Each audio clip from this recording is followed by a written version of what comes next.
It's Star Wars, so sounds interesting. So Star Wars is directed by George Lucas and it stars Mark Hamill, Carrie Fisher, Harrison Ford, amongst many others. And Star Wars is the classic movie that we all have grown up loving. It is such an amazing, iconic story of the light and the dark side and the clash that happens between both these sides. And if you can't tell by the cadence and emotional attachment that I'm already just showing in my voice and facial expression, I absolutely love Star Wars. It's one of my favorite things in the entire world.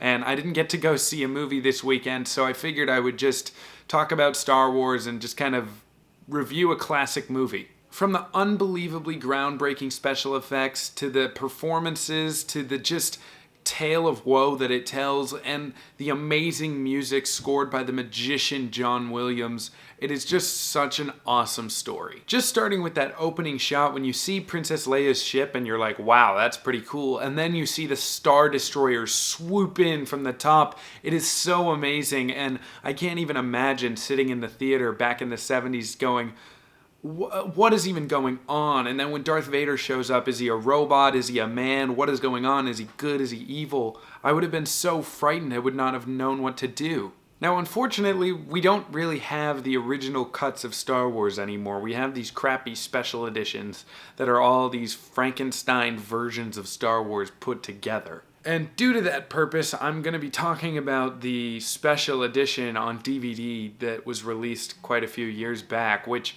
has many, many alterations, but still isn't the most altered version of the movie that's out there. Which is truly shocking to me because the alterations in this movie are nearly enough to ruin the experience. When Obi-Wan and Luke are going into Mos Eisley, you see this giant, stupid, prequel-looking thing walks in front of the frame and completely covers the frame like that. It was so jarring and so ridiculous and drove me absolutely nuts.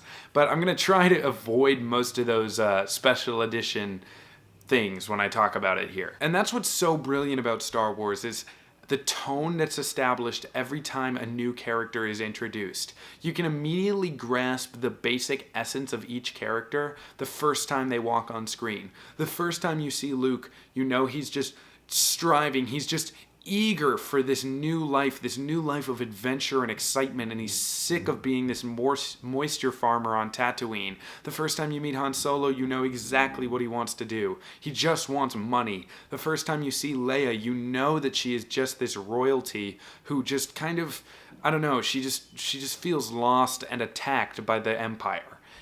The first time you meet any of these characters, you just know who they are and what they stand for immediately. Now, until rewatching this movie, I didn't remember just how much it follows C-3PO and R2-D2. These two characters are pivotal parts of the plot, and they really carry the plot along with their kind of humorous attitude towards the entire ordeal, and the way that they have just clearly been through the thick of it. And now, parts of this movie are a little bit dated. I think parts of Mark Hamill's performance in particular are a little bit cheesy and a little bit over the top. You know, when he's complaining about going to the Tashi station, of course, is a classic line that's always just quoted as being this sort of ridiculous line. And the sword fight between Obi-Wan and Darth Vader at the end, whilst being one of the most emotional moments in cinema, it's pretty dated, and you can really tell that they didn't really know what they were doing, even though you know the whole time this is the first time something like this had ever been done on camera, and while it is amazing, it's also a little silly to watch nowadays. I feel bad saying anything harsh against Star Wars, but this is my least favorite out of The Empire Strikes Back, Return of the Jedi, and even The Force Awakens, I think, outdid this movie for me. Because the movie actually runs a little bit long, and it's a little bit slower paced than the next two. I felt like Empire and Return of the Jedi are much more fast paced than this movie, and they really just push the plot along.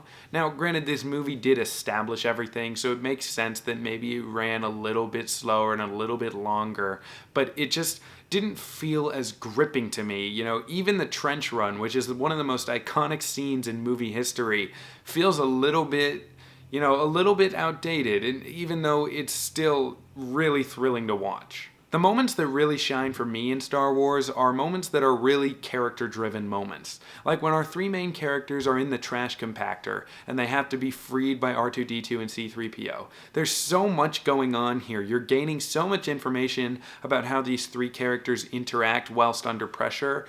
Also, they have to talk to C-3PO, who has to deliver a message to R2-D2. It's all just very funny and very humorous, whilst also being very intense and telling us so much about these main characters that we didn't already know. And of course I couldn't talk about Star Wars without talking about the greatest villain of all time in my opinion, that being Darth Vader. I mean, what a presence and what a performance by James Earl Jones to bring such menace to this character. Just his voice alone just strikes fear into the hearts of everyone watching this movie. You just feel so much anger from this character. You can just tell there's so much conflict and so much going on within his mind every time he says something. It just feels so planned out, like the clogs are they're just really working to really make this decision happen every time he says any order. Now, Darth Vader is such a brilliant villain, not only because he looks threatening, and we know he's very threatening based on all the backstory we get from Obi-Wan,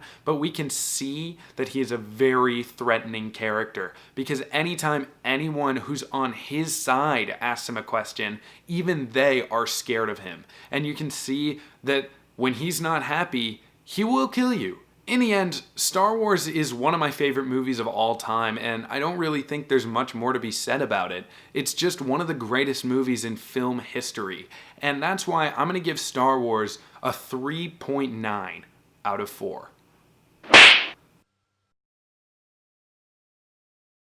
Thanks guys, that's my review of Star Wars. I hope you liked it. Hope you drop me a subscribe, drop me a like, whatever it is you do here on YouTube, and I'll catch you next week.